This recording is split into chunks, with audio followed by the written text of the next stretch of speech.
الحمد لله رب العالمين والصلاة والسلام على سيد الأنبياء والمرسلين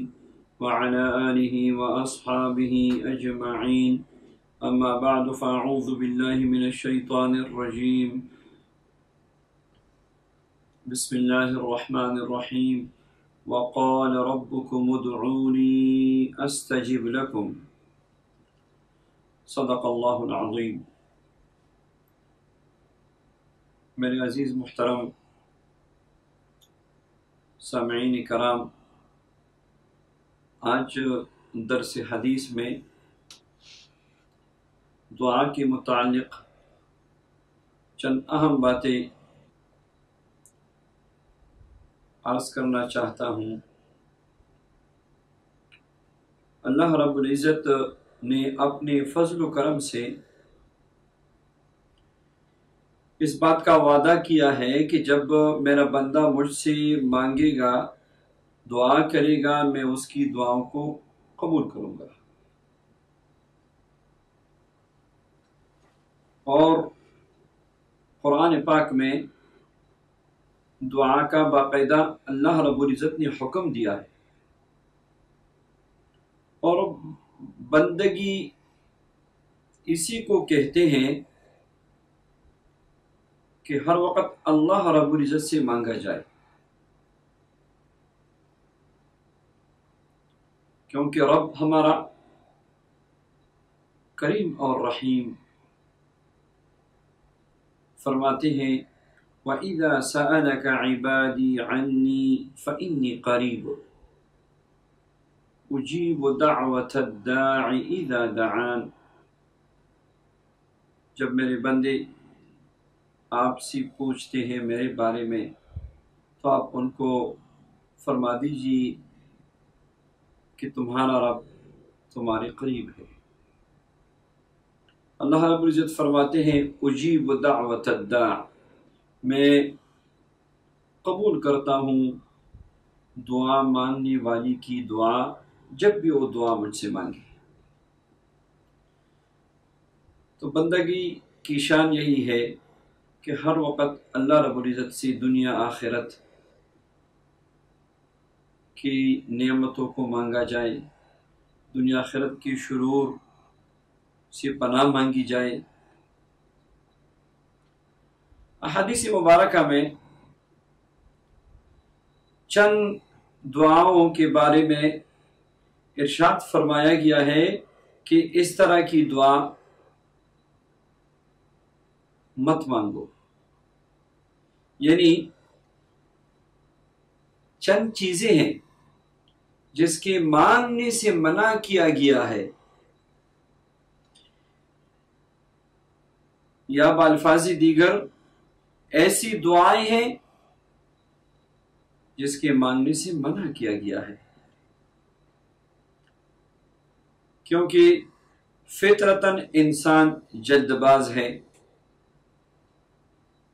اور علم بھی ہمارا محدود اور ناقص ہے۔ بعض اوقات ہم اللہ رب العزت سے ایسی دعائیں مانگنا شروع کر دیتے ہیں، اگر وہ قبول ہو جائیں تو الٹا ہمارا نقصان ہوگا، ہم خسارے میں آ جائیں گے۔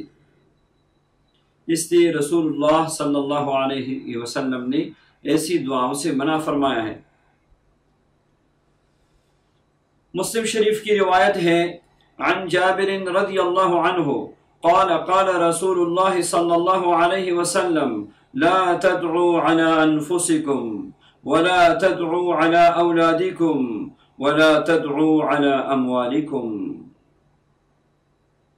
حضرت جابر رضی اللہ عنہ سے روایت ہے کہ رسول اللہ صلی اللہ علیہ وسلم نے ارشاد فرمایا تم کبھی اپنے حق میں یا اپنی اولاد اور مال و جائیداد کے حق میں بد دعا نہ کرو، مبادا وقت دعا کی قبولیت کا ہو اور تمہاری وہ دعا اللہ تعالی قبول فرمائے، اور جس کے نتیجے میں خود تم پر یا تمہاری اولاد یا جائیداد پر کوئی آفت آ جائے۔ ایک اور حدیث مبارک ہے عن ابی ہریرہ رضی اللہ عنہ قال قال رسول اللہ صلی اللہ علیہ وسلم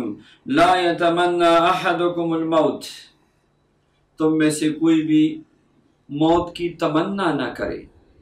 ولا يدعو به من قبل ان يأتيه، موت آنے سے پہلے موت کی دعا نہ کرے، انه اذا مات انقطع عمله،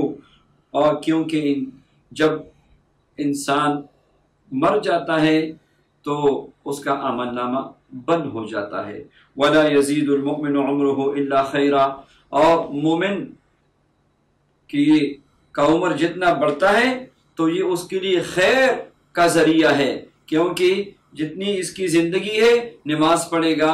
روزہ رکھے گا، اللہ کو یاد کرے گا، صدقہ کرے گا، تو کیوں اپنے لیے موت کی تمنا کرتے ہو اور کیوں اپنے لیے موت مانگتے ہو؟ نیکیوں کا دروازہ خود اپنے آپ پر کیوں بند کر رہے ہو؟ تو اس لیے اس دعا سے نبی کریم صلی اللہ علیہ وسلم نے منع فرمایا۔ ایک دوسری روایت ہے نسائی شریف کی، عن انس رضی اللہ عنہ قال قال رسول اللہ صلی اللہ علیہ وسلم لا تدعوا بالموت ولا تتمنوه فمن كان داعيا لابد فليقل اللهم احيني ما كان الحياة خيرا لي وتوفني اذا كانت الوفاة خيرا لي، او كما قال النبي صلی اللہ علیہ وسلم۔ حضرت انس رضی اللہ عنہ سے روایت ہے کہ رسول اللہ صلی اللہ علیہ وسلم نے ارشاد فرمایا، تم لوگ موت کی دعا اور تمنا نہ کرو، اور کوئی آدمی ایسی دعا کے لیے مسترحی ہو، اگر کسی کی مجبوری ہو کہ ایسی ہی دعا مانگے، تو پھر نبی کریم صلی اللہ علیہ وسلم نے اس دعا کا طریقہ بھی ہمیں بتایا ہے۔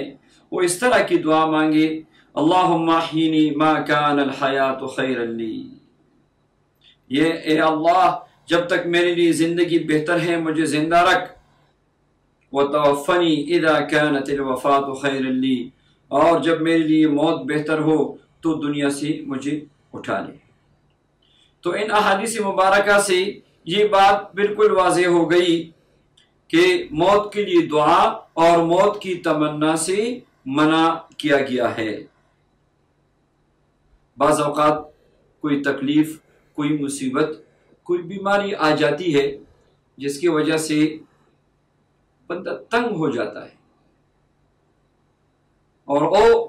موت کی تمنا کرتا ہے یا موت کے لیے دعا کرتا ہے کہ جلدی موت آئے،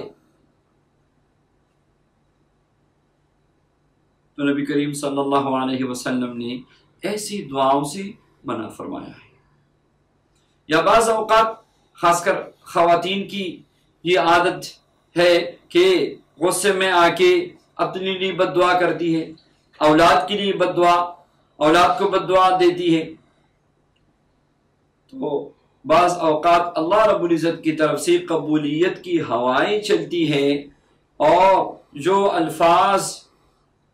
زبان سے ادا کی گئی، جو دعا نکل گئی زبان سے،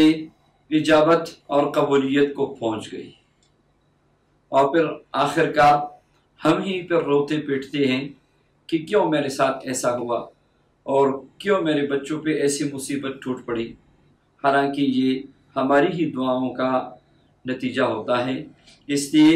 اللہ رب العزت سے ہمیشہ خیر ہی مانگے، اللہ رب العزت سے دنیا آخرت کی نعمتیں مانگے، بجائے بد دعا کے اللہ رب العزت سے خیر کی دعائیں کریں۔ اور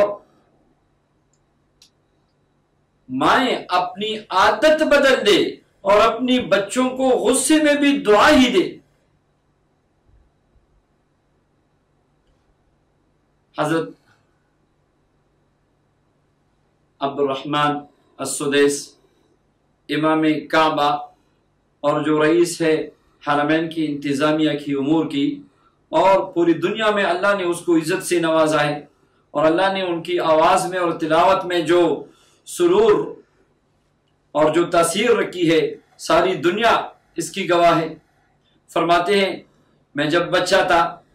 تو بچپن میں جیسے عام بچے شرارتی ہوتے ہیں میں بھی شرارت کیا کرتا تھا، تو والدہ نے ایک دن غصے میں آ کے مجھے کہا جا دفع ہو جاؤ،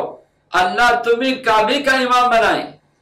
سبحان اللہ۔ فرماتے ہیں یہ میری والدہ کی وہ دعا دی جو آج اللہ رب العزت نے قبول فرمائی ہے۔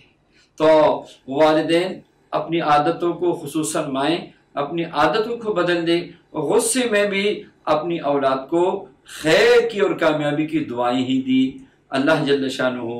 ہم سب کو عمل کی توفیق نصیب فرمائے۔